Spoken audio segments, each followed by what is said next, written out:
Merci beaucoup Balandi Ayoka Base Télévision de Nazo Barak et politique et comme Elengi Wapi. Je dis un grand merci à mon réalisateur privé que j'aime bien et je profite de cette occasion pour nous souhaiter vraiment bon week-end à toi H4 les cadets de la presse avec mon ami personnel Niki Nzamba Info Plus Télévision. Vraiment la paix sinon bote place pour aller week-end et l'amour na bino so ba bolinga ka Congo pe bozo bon de la Congo pour na Congo échanger pe bozo landa vraiment politique à la loupe na paix sinon merci Mingi et merci na DGA Yoka Base Télévision. Vraiment je vous aime bien.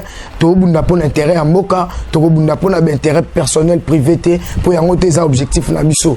Nazo pesaka merci matoni na Nzambe. Naza reconnaissant na ba reproche au Bosali émission to sa kilobi sira spécial fête au tozoki na nzela victoire donnée par nos compatriotes aux appena ba député à solo ba réfléchir pour l'intérêt de la nation. Ndenge ka toloba ki a kende ko Kabila de tozo ba atikine mamba politique na moni bande ko bokomi bolobi te fallait bakanga ndenge ni na voyager. Vraiment vos suggestions ainsi que vos remarques ezo matanamité manabiso pe ezo salanga bien na lobi que les problèmes du Congo ce n'est pas à la personne de Kabila, c'est tout simplement le système Kabili. Le chef de l'État en a parlé lors de son passage à niveau à Londres. Là je vois le pasteur Kadinda qui m'a appelé souvent la carte à Londres. Le pasteur Kadinda me dit international Kabila Bimisouko Kinshasa Ndengeni. Non, Kabila n'est pas prisonnier, il est protégé par l'article 107 de notre constitution qui stipule que la loi protection les anciens présidents de la République démocratique du Congo. Les lois sont impersonnelles. Les lois sont impersonnelles. Les lois sont impersonnelles. Les hommes passent et les institutions restent.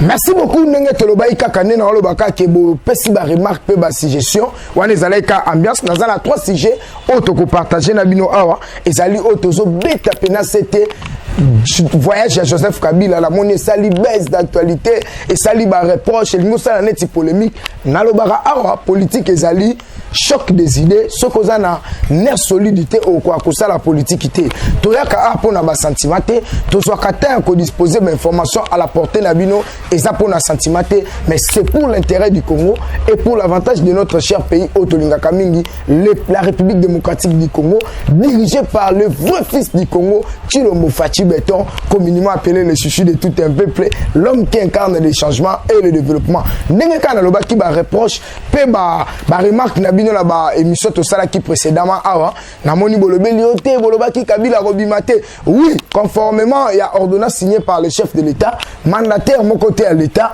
ministre mon côté député mon côté akoyi kobima na libanda ya Congo sans l'autorisation il y a chef de la présidence de la République pour la justifier pour les ali sorti na Joseph Kabila ndé tozolo baboye abimi Kinshasa pour des raisons autozobenga il y a visite familiale accueilli na compte ya famille kotala famille na e ozalaka na lwala ba précisément na Kolwezi ndenge abimaka ke kotala ezalité tozango na ba contexte o ndenge bande comme sou bazolinga ko interpréter ngo mabe abimi pona ba visite familiale et ndenge tozobeta lisolo accueilli kosala musala musute akosala ni rébellion akosala ni politique parce que lobby na discours na yemoko lobby na ye awa c'était en Swahili alobi na ye awa pona kotala bino ezumi kolebele na mona kabinote et lokola na ye kotala bino je souhaiterais que bozala na kimia nazolinga bino mingi batoto ya Katanga nazolinga bino mingi batoto ya Kolwezi yango na yaki kotala bino na yeli makamba politique te na yeli nanga makambo mususu te parce que mokonza mboka kaza déjà azokumbela masolo voilà ezali ko justifier voyage ya Joseph Kabila na nzela ya Katanga précisément na Kolwezi yango wana eza nango na objectif mususu te to banda kolobela ngo to banda ko expliquer moko interpréter on a bandeng mo ya mabete. Joseph Kabila a dit que Félix n'est pas n'importe qui. A dit que Félix n'est pas n'importe qui. Félix est né politique. Il a grandi politiquement. Il a fait la politique. Aujourd'hui, il dirige la politique. Aujourd'hui, Azo contrôler Congo. Tolobaï que Fachi Azali, Moukishua Chendela, Moutoua Pandandjila, l'homme qui est venu à son idéologie et à son idéal pour la déboulonner le système Kabili et Moboutiste afin d'instaurer un véritable état de droit. Wabino International Trésor Mouki, la communicateur d'investigation, pour moi l'information est bien traitée et bien vérifiée avant la Sayo parce que tu es bien que Baïbalanda Kabiso, Bazaba n'importe qui te, Bozaba auto respectaka pe ba vrai patriote au bozo luka ba information solo pour que mboka échanger. Ndenge kana lo baboué ake kolezi ake tala baba bande konaye o bakola na bango bavanda na bango ye masolo ya politique abuo pia les problèmes ya Congo et vandaki la chambre ya basse ya parlement. Les chambres basses du parlement, c'était le deuxième organe instance technique ya mboka oyo et joua Carole Mounene. Alors tu es que avec Fachi Beton en présidence, Mabounda la 4 Assemblée nationale et kolekate et kosimbate parce que basala ki bongo pona ko bloquer yango mona kabiso na IDPS to yimba nzembo oyo Kabila zabolole awelela ki parlement tina sena abosani justice. Oh, saintes écritures. Pasteur Pedro Nalonda Lobinanga international, merci beaucoup. Saintes écritures et l'obaka. La justice élève une nation. Or, ce qui justice est athée, il est difficile Mokawana et Bengama un état de droit. Parce que la justice, c'est un signal fort qui définit l'avenir d'un état de droit dans un pays autozobenga, pays développé et pays stable. Or, Fatia comprend qui avec Joseph Kabila, c'était l'histoire de La Fontaine. Or, La Fontaine disait que apprenant que tout flatteur vit aux dépens de celui qui l'écoute. Parce que Fachi n'a jamais été président de la République, il n'a jamais assumé ma fonction légale à l'État, à Simba qui a noté, à Sali Espoir, Nassima a dirigé IDPS directement comme président de la République. Alors il a fallu qu'au fan nananu, namutu oyo, à Zwata Embele à Kokumbe la Masolo, pour na koye kolaye, pe koye baye, pe ko comprendre système ni ne sengela ki asale la. Yango mona ki Fachi Beto Lobaki, Kabila azali partenaire nanga, auto ko travailler na ye, pour que na koka komema ba expertise ya malamu na kati mboka parce que Kabila avait un agenda de 18 ans. Oh, personne ne peut le contester. C'est pendant 18 ans il a pris à diriger le Congo. C'est que na kati na ye, il y avait aussi ba secret moko d'état au Fachi Sengela qui a koka ko épouser. Mais ça demandait que un temps. Yango mona ki na système ya bato ba ekola malamu, il a fallu Moïse abota malala akola na ndako ya Pharaon pour qu'il a comprendre secret majeur ne soit Pharaon. À un moment donné, tant qu'on comprend que bande connaît bayaka en Égypte, na kati ya boumbu, Pharaon fallait libérer bango, ndo monika na mystique a fourmi, Fachi pe sengela ka vanda na ba kabiliste pour à comprendre système ni Rwanda et opéra na kati ya République démocratique du Congo. Pour votre information, économie à Rwanda eza par shit. Baza pena na shit sa makasi baza na baisse ko sakalate, ba longwe de 50% ya ba minéraux na bango, ba komi na 25%, oyo kutu neto zo ba be usine à raffinage neto ba be ekokangama na 2022 ou 2023 avec le système à Fatia autozobenga coopération gagnant-gagnant. Et ça difficile au lieu biloko la biso ce qui te fait sur nzelate ndenge ka toloba na sengi bino nyoso bana poto partout dans le monde bozana bino très à l'aise kobima Joseph Kabila eza sujet moko estraté eza nango tabute accueilli akende kopema pour que système Kingakati ekufa parce que Kingakati était là un laboratoire machiavélique qui au service du mal. Maintenant à comprendre que il y a eu déboulonnement systématique na niveau de l'Assemblée nationale, il y a un monique na cause d'humiliation na ovanda dans la Kinshasa parce que la majorité a tiré révérence nango dans la union sacrée. Ndenge kaf mokonzambo kaloba qui salume banda bana poto partout dans le monde bozola nanga na zolo ba bien qui salume banda na o etali voyage à Kabila. Et ça de l'autre côté, goutte d'eau dans l'océan, exactement l'information te pour yango kutu et nango le côté ndenge ka na beterno lisolo à quel point que ndoko paiement to le kisango o eza ko préoccuper biso eza mibale la démission ya monsieur Ilukamba na Kolongola Tambo Mwamba na Sénat. Il faut que le chef de l'État Fatou Béton, avec sa nouvelle classe politique, base au contrôle, il y a les deux chambres, parce que les deux chambres ne jouent qu'un rôle makasi pour l'avancement à Mboka. Parce que l'Assemblée nationale est là pour élaborer des lois en faveur du gouvernement central et le gouvernement exécutif. Et tandis que le Sénat est allé chambre à l'icolo pour un examen favorable vis-à-vis de l'Assemblée nationale à proposer. C'est la raison pour laquelle vous allez remarquer que l'État qui est déboulonné au niveau de l'Assemblée nationale pour que ça la biso dans les bons. Et ça la mission dans les bons. Parce que le grand problème, nos députés, certains de nos députés, bazala qui otobenga qui, basomba qui bango inconsciemment l'ambongo. Et lorsque va comprendre que nous travaillons pour l'intérêt, il y a peuple, nous sommes une émanation de la nation, nous devons maintenant prendre conscience pour sauver la nation. Je dis bien pour sauver la nation. Voilà pourquoi bazala qui devant un fait accompli vis-à-vis, il y a redevabilité na bango, soit vous sauvez Kabila, soit vous sauvez la nation. Comme c'était l'affaire, il y a Boalou Badi Tunga Ndeka le bara, Boalou Badi Tunga Likamama Bele, pe Likamama Ngwele Tobo Salarate, bah député va comprendre quitter. Il y a un peut-être que le système qui est très simple et facile. Il y a un moment qui est faut que na bango calmement, lentement et sûrement, bah betami loko la tamboué, il y a relevé la coûte exate. Un grand merci na ba député Nyonso Obosali, preuve à maturité et le monde entier a compris que Fatou a instauré vraiment la vraie démocratie parce qu'il y avait une grande polémique pour la nomination d'un informateur. Comment le chef peut nommer un informateur? Aussi longtemps, nous avons la majorité. Et Bissopé va député parlement debout, parce que la majorité ou la majorité ainsi que la majorité Ezalaki et pas la Bisso, nous on avait la popularité. Et Baron Bazalaki na Otozobenga, la majorité. Maintenant, la voix du peuple est la voix de Dieu. Lors, comme dit la Constitution dans son article 5, que la souveraineté de l'État appartient au peuple. Yango Moni Mokonzamboka étant garant conformément à l'article 69 de la Constitution, il joue des rôles étant l'arbitre, en même étant garant de bon fonctionnement à Sengakito Kendena élection. Et je dis un grand merci à ma député pétitionnaire au Baïnisaki pétition et le lot monde qui pétition dans les bons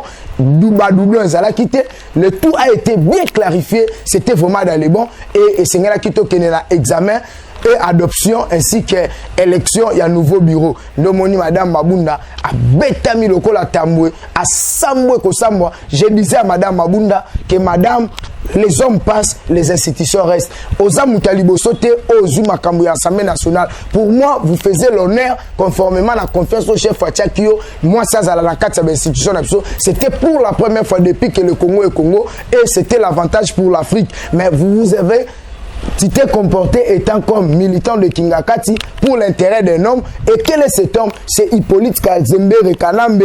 Oh, aujourd'hui, il appartient au passé. Et Fatih disait toujours que soyez-vous sûr et soyez-vous calme. Kabila que vous le voyez aujourd'hui, comme disait le prophète Jama Kaboun, vous ne le verrez plus dans les jours à venir. Yango ya kosambe zala kite, boyebi la suite nenge kotami, to beti bango calmement, yango to bundela likamu moko etikali ezakaka kokoti sa toilettage na otali Sénat parce que Sénat aussi là-bas kuna tambo mwamba il y a du à boire et à manger, il y a pas de respect et il voyait comme si que le Sénat était le jargon de Kingakati pour que Kabila asala ce qu'il peut et ce qu'il veut. Yango to lobaki que boza na bino calme, ya kosambe Zate, Tambo Mamba déjà affaire à Bijou Goya et commis déjà dans Otozobenga 67 pétitionnaires ont déjà évolué et dépassé même un tiers parce que la validité il y a pétition et Sengelaka et atteindre un tiers ou un quart il y a majorité valablement exprimée par les députés ou le nombre de députés de Barozoa Otozobenga pétition pour ezala moi fiabilité pesa la moi crédibilité nango conformément la loi ndengeni député ko initier ba pétition à ce qui concerne Masola Tambo Mamba beaucoup à la surprise parce que semaine auto kota eza semaine moko ya kembo na yawe alléluia amen pasteur Fachi Beton église comme na bandimi ebele ndenge tobetaka lisolo ba député mususu kana sima ya vote ya madame Janine Mabunda bakat ici déjà ba rejoindre Union Sacrée pour l'intérêt de la République de même aussi que Ekoleka pe na Sénat pour na kotel ça combien Fachi Beton aye pour na ko déboulonner système Kabili et Mobutis afin d'instaurer un véritable état de droit. Je suis vraiment très joyeux et Naïsengo Makasi Namaloba prophète Saloba qui n'a biso le prophète politique Oazali le père le sphinx le meilleur prophète de l'année le prophète Oarataka prophécité Jean-Marc Kabunda Lobi Boye Bayango bien le monde entier retiendra une seule chose, l'IDPS écrira l'histoire parce que c'est l'école et la machine politique en République démocratique du Congo. Bravo Nabino Bakambino sur l'IDPS, notamment là je vois les capitaines de l'équipe, Boulatoulou, Venanga Augustin Kabouya, Boulatoulou, capitaine de l'équipe de chaque. Vraiment un grand merci avec votre travail de titan aux à abattre na katia il y a temple la démocratie le gardien du temple Augustin Kabouya vraiment avec une mobilisation tout azimut et même morale avec les parlementaires de l'Union collectif et tous les communicateurs du parti. Vraiment, l'union fait la force et l'union fait l'IDPS. Yangwalande Papa Loba qui prenez-vous en charge. C'est ça la vraie prophétie. Prenez-vous en charge pour déboulonner dans le barara les classes Kabili et Mobutis afin d'instaurer une véritable état de droit. Fachi, l'homme qui incarne le changement. Fachi, l'homme de l'idéal. Fachi, don de Dieu. La bénédiction pour l'Afrique ainsi que l'humanité tout entière va tirer révérence nango et pas à Fachi Beton parce que le Congo est les clés, les berceaux de l'humanité. Des Katolobake, Congo zali ma terre bénie en Zambé, Makamunio Samala Mamokili, O Mutakoy Kobongela, Ezana Congo, Yango Facha Lobaki. Avec le Congolais n'ont plus droit à l'erreur. Unissons-nous à l'unité pour que nous, ceux qui sont malades, des Katobé, Talisolo et à pétition, vraiment ma solo Cécilie, dès le mardi prochain, nous avons une information.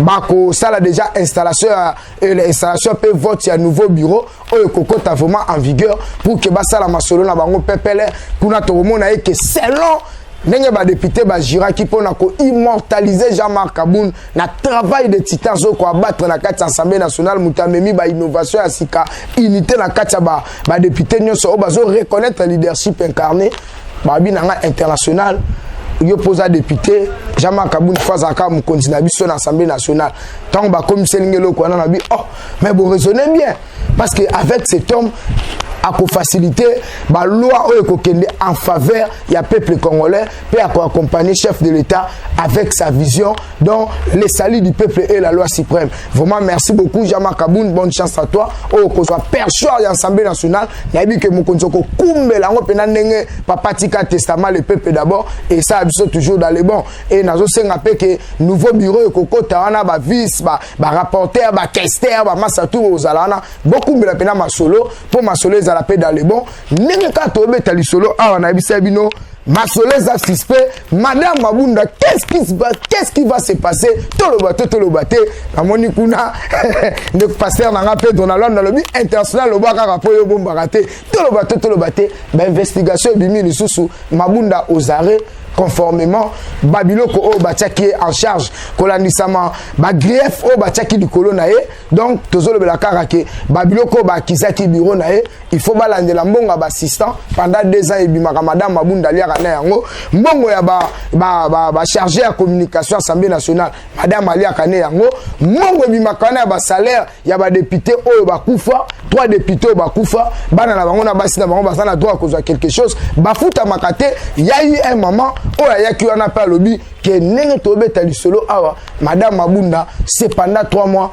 alia balar nae mbongo nae bimakate papa kufa oh asa député élu valablement mandat na bango zo continuer pendant 5 ans bien ka kufa qui na deuxième législative nae et ça lui passe il faut bafuta mbongo nae il est dans ses droits et ancien député honoraire bazana droit ya mbongo na bango pendant 3 ans c'est pendant 2 ans depuis que madame Mabunda est là ba mbongo na bango bimakate yango bango pe ba saisir cour de cassation si madame Mabunda cause la destituer na bureau Assemblée nationale et c'est là les capé la justice pour que à se justifier na ba acte na commise pendant son règne na kati ya perchoir et l'Assemblée nationale parce que elle se voyait que l'Assemblée nationale égale à Kinga Kati. Or l'Assemblée nationale est allée deuxième miroir de la République démocratique du Congo. C'est de là siègent les institutions de la République démocratique du Congo. Donc notre baka qui a Bibouara, Madame Bongama déjà aux la voisin Vital Kamere n'a pavillon 8 pour na toke kota là on a côté balabasi bazalara pour la ko indiquer banyanga la kata on ne soit ko comprendre pe bandoki ya Congo rapidement de kana obeta lisolo de kana obeta lisolo Pepe Lukamba dans les traces il y a Benoît Luamba tolo baté na moni H4 la bive fongama na ko fongama kaka pona na loka usala te na zala na opposition na banga binote le loto za aux affaires pouvoir au peuple par le peuple Pepe Lukamba ne na obeta ka lisolo na trace ya Benoît Luamba tant que na ba trace ya Benoît Luamba et liko laksa schéma oyo Benoît Luamba kimelaki schéma pe oyo Pepe Lukamba azolinga azwa selon l'investigation na sendiba na poto mais c'est Pierrot Mouleba dans les secteurs aux États-Unis d'Amérique fuelenga déjà kuna place aux ali na sengeke otale la ngaya bana Pepe Lukamba na États-Unis déjà basinalenga bazade ya pandiwana baza déjà pandiwana pour que masolo ezala dans les bons yango ko remarquer que balobi na ngai yemo ko pe na kidiba akoyi ko prononcer démission na e dimanche to lundi na tongo. Est-ce que Joseph Kabila, sosa bonne année, Joseph Kabila, sosa bonne année, Fachi Papa Noël, Babengaka Fachi Beto Papa Noël, Noël oyo, et qu'on a la peine et c'est un wapi, nanu salamate na Congo, comme on a été place c'est la bonne année à modèle oyo, pour SNO Facha Opé Sabiso. L'adresse à la nation d'ici le 20 hours devant les deux bureaux de l'Assemblée nationale renouvelés entre les deux chambres, deux bureaux à la renouveler, la majorité à Sikana comme union sacrée, bon autant mo konza koloba, tolobate, fatime béton, ma soleza nango normal. Wabino international Trésor Mboki, la communicateur d'investigateur, vous informer c'est mon devoir. Yango moni na ofongwa mana ndengali ya kosakana te pour que vous comprendre sentiment autoza lango makambo biso to bana ekoloba bana pote bele ba comprendre kango mais bande kola biso mususu na Kishasa banda mona lokola to sala ba sentiment to fuya ka ba information to kotaka pour intérêt ya mboka na biso soki bino kutu boza libanda ba mama Pauline Mujinga a façon originale bozonyo kwa mapona mboka Congo mozana na Kishasa to zape na Congo te aux Alibanda, mozonyo comme à Congo, à combien plus forte raison, biso toza a, yango toza na obligation, ya ko soutenir vraiment Fachi Beton pour que mukumba o azanango eza po asunga Congo. Ndeka tobe tali solo, match ezelengi, Pepe Lukamba, démission déjà na messa à Fachi Beton. Baso c'est la kaba lukele ba dispositif pour à se sauver parce que selon l'information mususu, balinga ki ba enlever ba sala emabe. Mais nzambo azanzamba Congo a permettre ki bakuta na mokonza mboka ba solo la ki alobi naza kutu na makambo etali majorité te oboye na boye te yenda senga ikaka mokonza yeba a osala na nini mais conformément sagesse à Fachi Beton et senga iba l'excès na ba trace ya Benoît Luamba pour na ko sauver malam nde Ilukamba aza déjà dans les bons les canabines de Pierrot Mouleba aux États-Unis na ISA président talelanga déjà panduana Paul Lolendi n'a confirmé yango. Na yebi ke oza toujours dans les bons. Na sengi bino ba la poto, bolongo la distraction, bo soutenir biso na musalo tozo sala. Pe bo za la derrière Fachi Beton, boya ko investir na 2023-2021 en République démocratique du Congo, makamba ba taxe abuzoba abuo pia, makamba abuzoba eza souté, Fachi est au contrôle de tout. Fachi est au contrôle de tout pour l'intérêt du peuple congolais. Pour investir dans mboka bapaya les assurances té. Mais dans mboka na awa tozebele tokozaba boulot et kosala biso pe bien. Boya botonga Congo bana Congo nde na obenga bino boya botonga Congo. La sénatrice maman Angela Pumu nengo ebisenga ka ke tozela yo. Oya obanda misala, osala ba école, osala ba misala malamu pour que etombo la Congo. Toza pena na besoin na bino, malu lui passe à massa yaka to sala école, na changu wano za mwana changu salata université gaillard amnene. Fata ko futso ba taxe te. et vous allez prendre ba Congolais batanga à l'aise. C'est ça bolingo ya Congo. Bokanga mana potote. Toi na posa la bino, vraiment to benga bino pour que masole komi bien. Ndenge tolo ba awa 2021 et ça année à Bouzobate, et ça année à positionnement, année à réflexion pour que Congo et Tomboma, Tonyo comme Pemingi et comme la mission à Kosepela, Nelobeka qui cardia a aimé le Congo. Il a envoyé Fachi Béton pour déboulonner le système Kabili et Mobutis afin d'instaurer un véritable état de droit. Tu as qui kotika PPRDT, tu as qui kotika PPRDT, ils allaient parti privé des riches pour la destruction du Congo. PPRD Anoyokara, parti privé des riches pour la destruction du Congo. Baneloko Barsa Bisoté, politique et comme Lengi. Pepe Ilukamba déjà, match Sili, de M. Zadana Messa, l'a informé bino dans 48 heures à Boyo Kayango déjà. D'ici lundi, Natongo Kola Mukapé beaucoup Tenango, tout dimanche Natongo. Le tout reste en gestation pour la disposition sécuritaire afin que match Zalabé, parce qu'à ce qui concerne la majorité, il y a FCC, FCC, FCC, Front commun pour le complot du Congo. Bazali Souté, la majorité a basculé, a changé de camp et comme il y a une union sacrée, un grand merci à député pétitionnaire au Bovotagi pour un changement. Tout ça très à l'aise Nabino Kandeto pour ça na tranche spéciale éveil patriotique neka na bengango na masolo tozobeta na nenga mystique. Tout le baki gouverneur spécial à Zalarate. Gouverneur spécial na Congo Azate parce que mon konzazaka ramo mon komone Fachi Béton.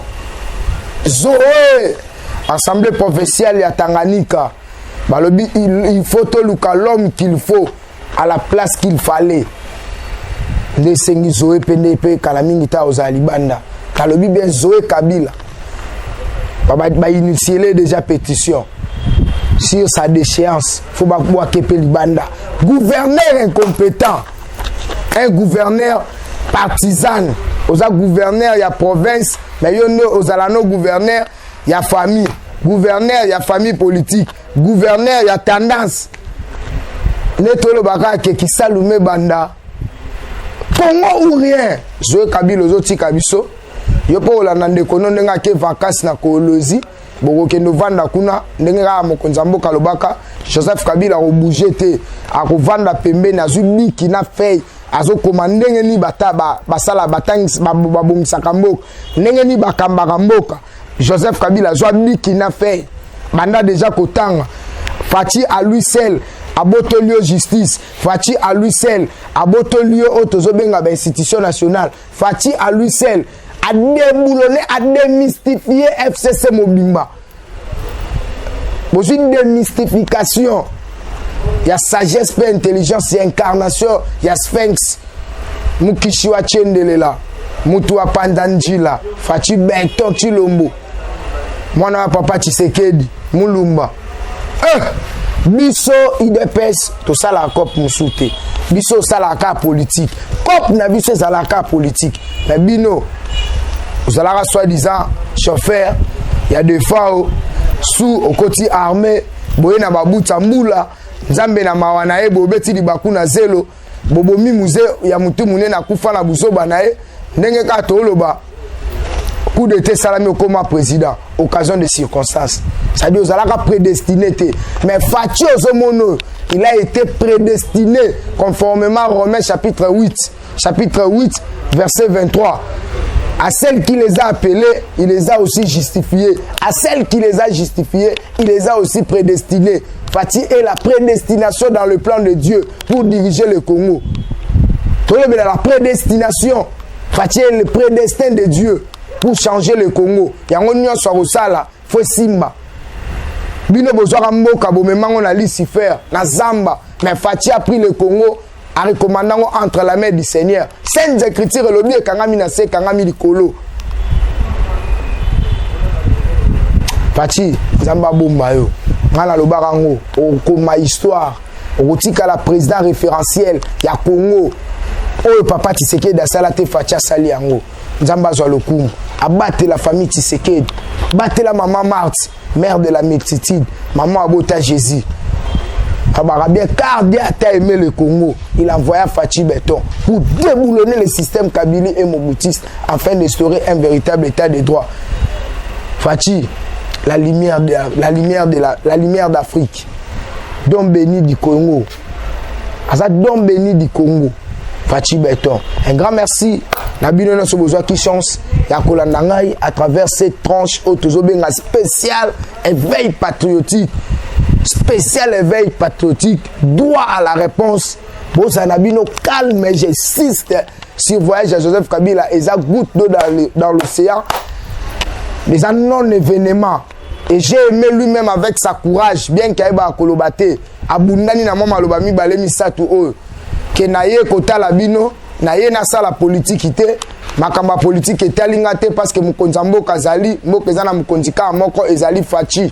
Nga naye pona ta labino na vanda pe awa parce que ça fait 2 ans naya kabi kota labino te. Voilà où ezali visite ya Joseph Kabila la kati ya Kolwezi. Zoé Kabila pétition de Jésus avancé. Il que après 24 heures, tous à lundi pour appeler Sabino, chiffre exact. Il y a nombre de signatures pour bâtir Nicolas Zoé Kabila pour sa déchéance. Tout le monde qui bien, plus rien ne sera comme avant. Plus question, il y a impunité au service de la nation. Plus question au service du mal.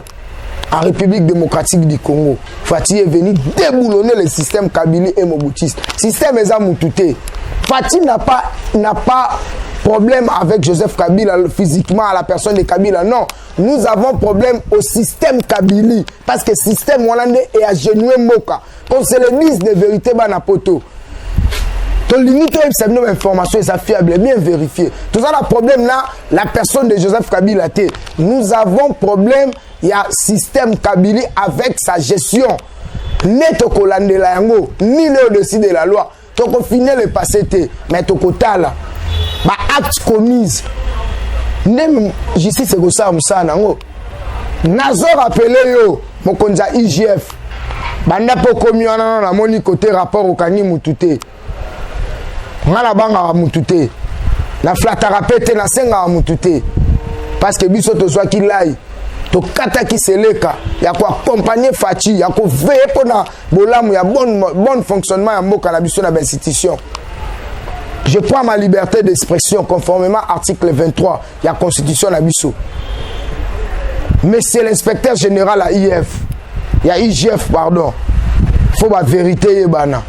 Depuis que prometa ki biso que monsieur na biso muyibi munene oyo Willy Bakonga Willy, il se moque de la gratuité initiée par le chef de l'État, ni le au-dessus de la loi. Rapport na OPC Bimaki. Comment Moutoulokola Willy Bakonga aux à l'aise, à quoi aux à l'aise. Et je remercie le chef de l'État, conformément à son adresse à la nation. Alors lui, tout cela, se moquer, négliger, mépriser l'œuvre de la gratuité, ils seront poursuivis de justice. Voilà pourquoi je demande à son excellence, mais c'est l'inspecteur général Trésor Moki, la communicateur d'investigation, les grands mobilisateurs de l'IDPS, combattants de la rue, l'homme de la résistance, grandi sous l'école de Jamar Kaboun, au Kobeta Mamamel libre. Biso pana biso zate ko so za la IDPS, o sala buzoba na yo, biso to otika o te. En Oran, nous avons des veuves et des orphelins. Je me souviens que président Fachi, na Kanluka, na mona masalanga d'Ortel Milambo, un étudiant, na LD na campus, Massa Sikombe, à quoi Koufa. So nazo kanisa biloko wana, mais c'est l'inspecteur général à IGF. Vraiment la lito mona eke IGF ça musa nango. Pour na ko mettre fin la pratique du mal. Pour mettre fin à la classe Kabili au humilié peuple pendant plusieurs années. Plus question, il y a service du mal pour l'intérêt de la République et aussi Mbaté. Un grand merci Nabillonné Sobozu Libakwa Kolandanga. Merci à toi mon manager privé que j'aime bien, maître Donnant, tour de contrôle, évangile selon Motonamoto. Yaya Angwana. Merci à toi Venanga Bogis Bopema. Chikito Mouchachino, Lissou Likolo et Lissou. Kouloutou merci. Pour Tika Rapetino, tu as information. Puis au Benga Kaisala, moi c'est bon. Pasteur Kaninala, niveau à Londres, vraiment la Pessibino, merci et belé. Président Pierrot Mouleba, Moussala Sebanda, Kindenge Kaolobaki, Naozela, Nabeta Tour, côté Wana, pour la somba bafle. pour que tout ça là nango pena musala comme il se doit tolinga kozwa oyo zo utana maboko na bino ba combattant ba compatriotes so bozo comprendre musalo biso tozo sala et merci na hiérarchie à partir IDPS là je vois les capitaines de l'équipe Boulatoulou Akasa 70 armes lourd la bouche autorité vieux fait kabouya nena lobeka soki opema na ozwaka relève wana po na omona pena ke esprit na yo ya okumbela masolo pour l'intérêt IDPS nanga ezobala na bosanité l'immortel remplaçant valable ya papa Tshisekedi l'honorable Jean-Marc Kabunda Kaboun 520 gigas l'incontournable l'homme qui fait trembler l'ensemble du FCC. Merci parce que tu as démystifié 377 députés machiavéliques, mécanisés. Jean-Marc Kaboun de mettre Bango à terre, à genoux. Salut biso bien, maître Nangère. Un grand merci à toi. Vraiment, maman Christine Kaboun, mère Abonga la père. Maman Moutima Malamu Wapi, maman Christine Kaboun, Moutima Malamu Wapi. Nabosa nyote ndekolanga pichu mukundai mutasimbe change na Lubumbashi et ça langa bien ndongo lobeka ke na ebike sima ba janvier na obeta tour na Lubumbashi wana et oza makasi wana na baja machipisha Omer Mwadia Vita na Lubumbashi place Bozali maître Christophe Mukundai vraiment Kulutu Jekaf Kankonde premier conseiller Jean-Marc Kaboun Kulutu Jekaf Kankonde sagesse élevée président Willy Kalala Cordon Willy Kalala, les amis de Kaboun, équipe nationale, cercle des sénateurs debout. Tous en abino, petit nanga Jonathan, plaisir. Netobe taka que plaisir Jonas. Mingi pembe na mokonzi sala moi c'est bon. Maman Charlotte Matiti, bon week-end à toi. Nzamba obate la yo, c'est ça la vie. Nabe que na kati abitumba nyonso, to rozanga te to rolonga nzamba rolongisa biso. Un grand merci na ba parlementaire debout nyonso. Obozo bunda pour l'intérêt à la nation. Zamba bomba bino te bien que victoire ezana ngamu na biso to garder car même moral pe kala mingi te to sepela pe eroté abat mususu ba comprendre que chaque travail mérite son salaire et ça la moi c'est bon ko ba musale ça la moi elengi. Merci beaucoup, c'était bien moi votre humble serviteur l'international Trésor Mokila communicateur d'investigation de Tozolo Baka que vous informez, c'est mon devoir prérogative pour l'intérêt de la nation. Bobé Ngana plus 243 422 24 46 445. La Bible plus 243 422 24 46 445. Et ça WhatsApp, vos remarques, vos reproches et aussi abisso moi c'est bon et vos encouragements pour que toi améliorer afin que le Congo aille de l'avant. Congo est notre patrimoine national. L'IDP c'est mon parti, Kabounde est mon chef, Félix est mon président. Nzamba batela biso nyonso. Congo kende liboso. Je vous aime bien. La suite au prochain numéro.